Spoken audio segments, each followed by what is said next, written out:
और पवित्र महीने पर हो रही राजनीति पर मास्टर स्ट्रोक है। देश में पवित्र रमजान महीने की शुरुआत हो गई। इस्लाम में रमजान को पवित्र कहने का सबसे बड़ा कारण है कि इसी महीने में कुरान आसमान से जमीन पर उतारी गई थी, जिसके बाद से मुसलमानों को काफिरों की हत्या करने, बलात्कार करने, लूटने व धर्मांतरण करने का किताबी लाइसेंस मिल गया। इसके बाद इस्लाम के दो सबसे बड़े जिहाद जिस इस्लामिक महीने में अंजाम दिए गए वो रमजान का ही महीना था। 624 ईस्वी में पैगंबर मोहम्मद के नेतृत्व में इस्लाम की पहली और सबसे महत्वपूर्ण जंग रमजान के महीने में ही लड़ी गई थी, जिसको इतिहास में बदर की जंग के रूप में जाना जाता है। इसी जंग के बाद मक्का के सबसे ताकतवर कुरैशी समुदाय को मुसलमान बनाया गया था। रमजान के महीने में ही 629-630 ईस्वी में मुसलमानों ने मक्का पर हमला करके उस पर विजय प्राप्त की थी और वहां के प्रमुख लोगों की हत्या करके वहां रह रहे काफिरों को इस्लाम कबूलवाया था। भारत के इतिहास पर भी गौर करें तो पाकिस्तान बनाने का सबसे बड़ा जिहाद 1946 ईस्वी में रमजान के महीने में ही छेड़ा गया था, जिसको डायरेक्ट एक्शन डे के रूप में जाना जाता है। 16 अगस्त 1946 रमजान के 70वें दिन कलकत्ता के हर मुसलमान तक एक पर्चा बांटा गया, जिसमें रमजान के महीने का हवाला देकर भारत में हिंदुओं के कत्लेआम की घोषणा की गई थी। उस पर्चे में लिखा गया था कि हम लोग रमजान के महीने में जिहाद शुरू करने जा रहे हैं।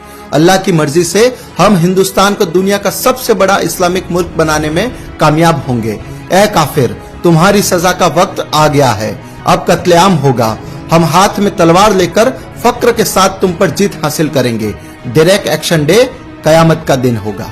आपको जानकर आश्चर्य होगा कि वह पर्चा किसी मौलवी ने नहीं बल्कि कलकत्ता के मेयर सैयद मोहम्मद उस्मान ने छपवाए थे और उस समय के हिंदुस्तानी मुसलमानों के प्रमुख अखबार डॉन के पहले पन्ने पर भी इसी पर्चे का एक विज्ञापन छापा गया था। उसके बाद जो हुआ उसमें अकेले कलकत्ता शहर में पहले 15 मिनट में 300 हिंदू और अगले 72 घंटों में लगभग 6000 हिंदू मार दिए गए।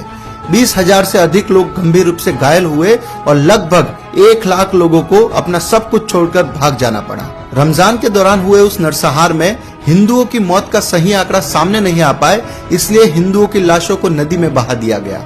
उस घटना के संबंध में कलकत्ता की एक बस्ती बेलिया घाट में अखाड़ा चलाने वाले जुगल चंद्र घोष ने बताया था कि मैंने बेशुमार लाशें देखी, हिंदुओं की लाशें।